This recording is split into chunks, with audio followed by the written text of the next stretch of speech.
there's another clamshell. Yes. And there's a cat.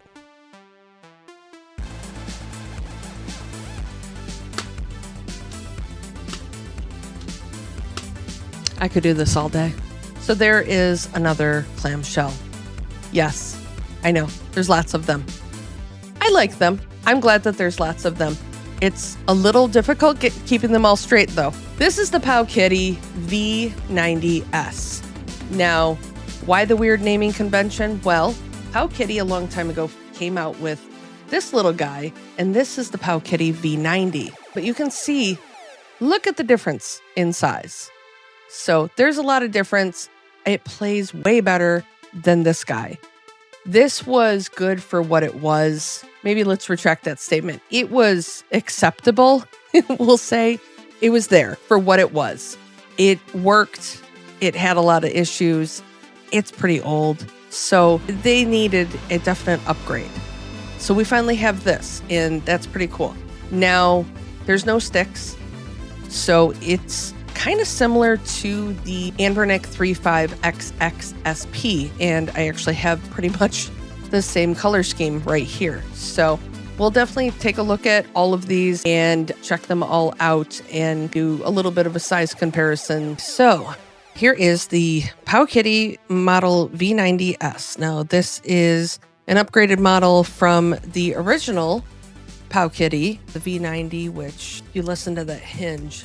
This was like the original clamshell of all the retro handhelds, and it really wasn't great, but it was enough that it worked for a little while. The software on it is terrible unless you upgrade it, you use some custom firmware, and then still it's not the greatest. This was sent to me by LitNXT. I will leave all the information up on the screen. Thank you, LitNXT, for sending me out this review device. And you can use my code RFT10 to get 10% off of your whole order. Just a reminder, in these crazy tariff days, LitNXT does do free global shipping. So that is awesome. So thank you again, LitNXT. Now let's get to the device. Cute little box. And we got a memory card, which it's a 128. We have your instructions, which usually don't say a whole lot. And the device, I'll get to that. And just the A to USB-C cable. So really nothing else. No screen protector, nothing else. So no big deal. And before I put the SD card in, here we go with the big reveal. Ta-da! So this is the new version. And it's quite a bit bigger than the other one. I got the gray model. Oh, I can see the buttons are rattly right off the bat. My goodness. But that's okay. We'll get into it. So anyway, nothing on the front, just their logo that's kind of embossed a little bit. Or 2 SD card slots. So this is in there in a minute. Power button, reset button. These are recessed, if you can see that. If my camera's going to be able to pick that up. But these are recessed in there. So that's kind of neat as far as you hopefully won't press those as much. And then on the left side, we have the volume up and the volume down. Those are just buttons, little loose, but also recessed. And oh, there's 2 SD card slots, but no SD card in there. So this is just the whole firmware, the stock OS and the games. So we'll throw that in there. On the back, we have a battery plate that the battery is underneath. The battery is a 3200 milliamp hour battery, and got some screws. You don't need to take those off to get into this. Just take this off. And so nothing on the bottom. On the top, we have all the rest of the fun stuff. We have some shoulder buttons, L1 and all of that, L and R. And we have 2 ports. Well, that's kind of, I don't like that. That's going to be super annoying. So the right is the OTG port, and the left is the DC, is the charging port. Now, just from experience, and I know a lot of people were complaining, this is the Miu Flip. Now, the Miu Flip has a port up here and a port down here. Now, this is the charging port down here, and this is the OTG port. Now, I did read on a few Reddit posts and a couple other things on the internet that some people got these confused, and one's at the top, one's at the bottom. So with this having it right next to each other, why would you do that? Why? I'm not even going to remember that unless I actually look. At least they're labeled bizarrely, but they're labeled on the back. So you got the DC port and the OTG port, but still, that is just too close for comfort, honestly. You should have thrown a port down here. Now, notice there are two things missing. Obviously, there is no HDMI out in any sort of fashion, but also there is not a headset jack. So headset jack is missing from here. So, which that's not a huge deal unless that was your big thing. I don't think that anybody's going to really be jamming on this. And with a headset jack, you using earbuds, but you can always use one of those cables and use that. Oh, it looks like maybe there is a screen protector. Maybe there is. I don't know. Well, take that off. So opening it up, that's quite a bit bigger. Now, right off the bat, I am going to compare these. This is the 90 and this is the 90S. We have 78.5 for the width of the 90 and 88.3 for the S. And I'll leave the screen size up top, but the D-pad is 21.6, 21.7, and the D-pad on the original is 21.7, so that's the same. These buttons look a little bit bigger, though. They definitely look a little bit bigger. 7.8 and 7. So you have almost, and actually now that I'm redoing, this says 8. 8 for the buttons, so that's an entire millimeter more. Start and select, they're just skewed just a little bit differently. You got the menu button up here, just like the other ones. Down here, I appreciate the different change, but I feel like they could have, I don't know. I guess we'll see, but it looks a little bit different. I didn't mind this. And how's the hinge? Oh, the hinge is so nice. Wow. The hinge is very similar as far as the closing to the 34XX SP. This is the one that I previously reviewed. And then we have the regular SP over here, and there's nothing, just closing it.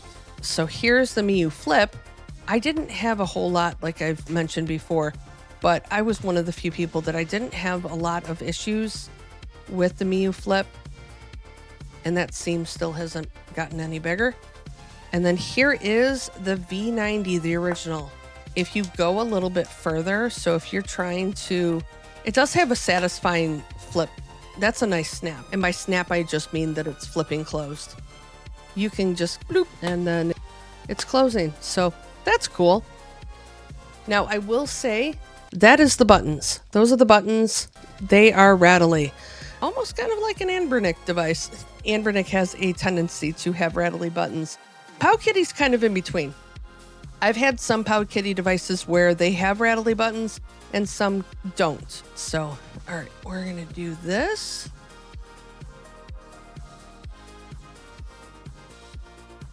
There we go, oddly satisfying. And I'm going to pause so that I can put this in. I know that these aren't the greatest memory cards in the world, but I will say that this little plastic piece just sort of comes out. And I went and I was grabbing my X-Acto knife and I started to cut it, but then it just pops out from the cardboard, so you can discard that, and the whole thing just opens up. I wish more SD manufacturers would do that. That is a really cool feature. So here's our little clamshell lineup. I have videos on all of these except for the last one being the V90. So you can see the difference between the devices. There are two that have joysticks that are probably not necessarily on a clamshell. And with the exception of the 34 SP and the original V90, the other three are 3.5-inch screens. Also, it should be noted that all of the devices have rubber membrane connection, or that classic mushy button feel that you get on an old controller, except for the 35 SP, which has a clicky micro switch button feel and D-pad feel. Also, all 5 of the devices on screen have at least one custom firmware option. Some of them have more options, like the 35 SP. Now let's take a look at these 3 devices. And the reason I'm focusing on these is because they don't have any joysticks, so they're all pretty similar.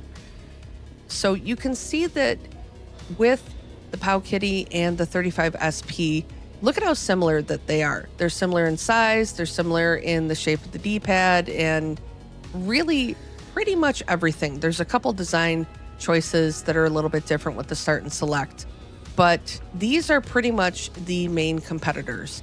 And yes, I know the V90 does not have Wi-Fi or Bluetooth or video out. So the V90 is more of a, I would say, budget, super budget device as far as the 35SP goes. The 35SP has the rest of those features, and generally it's priced around $80, $90, where the V90 is around $50 to $60, it looks like.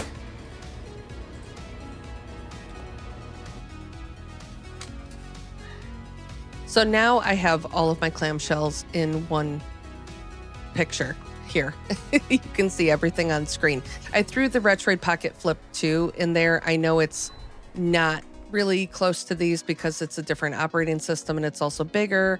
And yeah, but just to see, you know, we've come so far, and I just wanted to show this off really quick that we've come a long, long ways. I have a plethora of these things.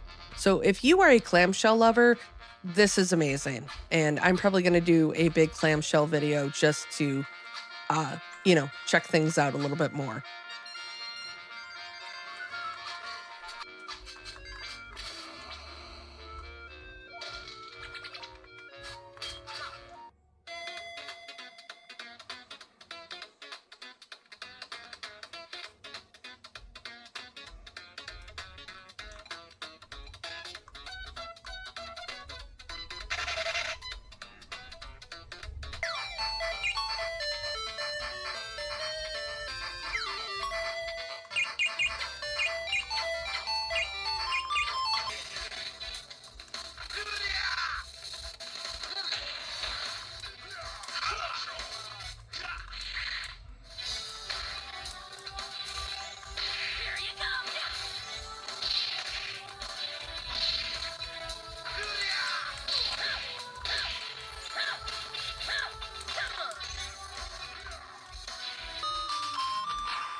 This is a very cool feature.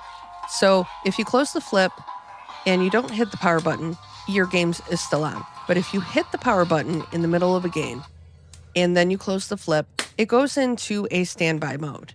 And then you open the flip, you can see that it's still on. The green light is still on. So it's in standby and you just tap on the power button and voila, there is your game. So that's a very cool feature that I like that's in the stock OS. So my final thoughts are, it's pretty good for what it is. Now, I will say that what that means is this doesn't have Wi-Fi, this doesn't have Bluetooth, it doesn't have video out.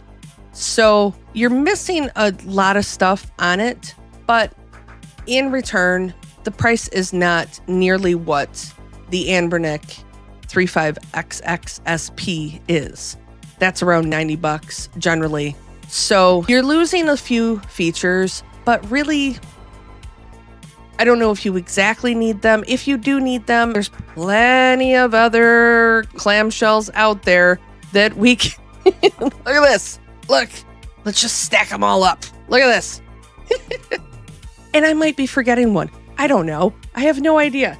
I could even... Here. I don't have my Flip 2, but that's not completely one of these guys. So we got a lot of these. We have a lot. But you have a lot to choose from. And I was going to grab the wrong one because I have two grays. But yeah, it's not a bad device. I definitely like the mushy buttons. So I feel like in comparison to the 35XX SP, because it's the same size as far as this goes, you saw in the video, it's the same. It's a 3.5-inch screen. So you're definitely, these are kind of competitors in sort of a way, I'll say. But with losing those features, if you don't need those features, with Bluetooth, I don't really know if you're going to be using a clamshell and maybe pair a controller with it. I don't think that's a thing, but I could be wrong for the few people that maybe do that. I'm not knocking you by any means, you. But generally speaking, Wi-Fi is a little bit of a bummer because Pico 8, Portmaster, things like that. So you can't immediately do that. But if you don't need those features, you can save a few bucks and you can get one of these. The pocket feel is not bad. It's a little heavier than Miyoo Flip or the 34XX SP, but it's not. It's about on par with the 35XX SP. I've been carrying the Miyoo Flip around recently, so it's just a little bit wider than that. This is a great game. You should play Empire Steel on Sega Genesis. It seems like it's a pretty okay device. It did get a little warm when I was testing out Dreamcast and PSP especially. So I'm going to test that out just a little bit more and see how that's functioning. So the hinge is awesome. And I showed that really all of them have practically the same hinge. All of the devices that I showed have the same hinge except for the Miyoo Flip. And if you'll notice, here's the Powkiddy and here's the Miyoo Flip. Now you can see how the hinge is. You got these two pieces right here, and then Powkiddy, or this is Powkiddy. The Miyoo, see, I'm just getting everything all mixed up because there's so many clamshells. The Miyoo has the big piece right in the middle. Maybe that's the difference, I don't know. But this is a smooth, the V90s is a very smooth device as far as opening it. It feels just like the Anbernic one. If you want a little bit bigger, maybe you're looking for a cheaper clamshell, then maybe look at this because I think it's a pretty decent device. Now, I did mention earlier that it was getting warm with a couple of the consoles, the higher end consoles. So just keep that in mind. You're probably not going to get this and go, oh my God, I got to play PSP on this. I got to play Dreamcast. Think of those as bonus systems for this device. You can play them. You're probably not going to play all of the catalog, but you'll be able to play quite a few things. There's a couple things that I'm not a huge fan of, and I mentioned these USB-C ports. These USB-C ports are, somebody is going to do something bad. So definitely, if you get this device, please pay attention. On the back, etched in, and I know it's a little dumb, but touched in is one says DC and one says OTG. So just make sure you're plugging in on the right cable. I don't know if they have USB-C port covers out there. I'm assuming that there's something that someone has made somewhere. Maybe even just put a piece of tape over the OTG. You don't need it. You don't want to put the charger in the OTG cable. I feel like that's going to be bad things are going to happen. So take all of that with a grain of salt and heed my caution. The other thing, and this is just me, maybe you don't care about it, but we have a little bit of a maraca. So it's not terrible because the buttons on the inside don't really rattle, but everything on the outside, the volume button, the power button, and the shoulder buttons up here are all very rattling. So just keep that in mind. You may be somebody who is not a big fan of that. So if that is an issue, there's some other ones out there that don't do that. So definitely check out other reviews that I have done on the other clamshells. That the plethora that we have here, the big stack, the sandwich stack, and you'll find something that you like. But overall, I like it. I think it's a good little handheld. I like that the price point is decent for you guys, so definitely check it out. Thank you to LitNXT for sending me this device out for a review, and definitely be sure to use my code RFT10 on the website to get % off of your shipment, and you get free global shipping on XT's website. So that's a huge thing. I will test this out just a little bit further. It's not bad. Let me know what your thoughts are. Do you like this? Are you going to get it? Is this the reasonably priced clamshell that you've been waiting for? So definitely leave all those comments down below. Let me know what you're thinking. I do a stream, just as a plug for the rest of the channel, I do a stream generally about once a week on Pico 8. Sometimes I do some other streams, so definitely check those out. You can find me on my Discord server, on Bluesky, on Twitter, on all of the things. It's all down there. I don't know. Check it out. I don't even know. I think Cosmo does it, or Steve. They deal with all of that. So anyway, as always, thanks for watching. Stay awesome, everyone, and go play some games. No, don't eat it. What are you doing? Don't do that. Don't do that. No, this is a handheld. You play video games on it. Listen, puppies. Listen, puppies. You don't hit it. You don't eat it. That's not what you do. Nope, nope, nope, nope. That's not. Come here. I know. But you don't. But you don't eat it. No, you don't eat it. Listen, madam. It's not a chew toy. This is not okay.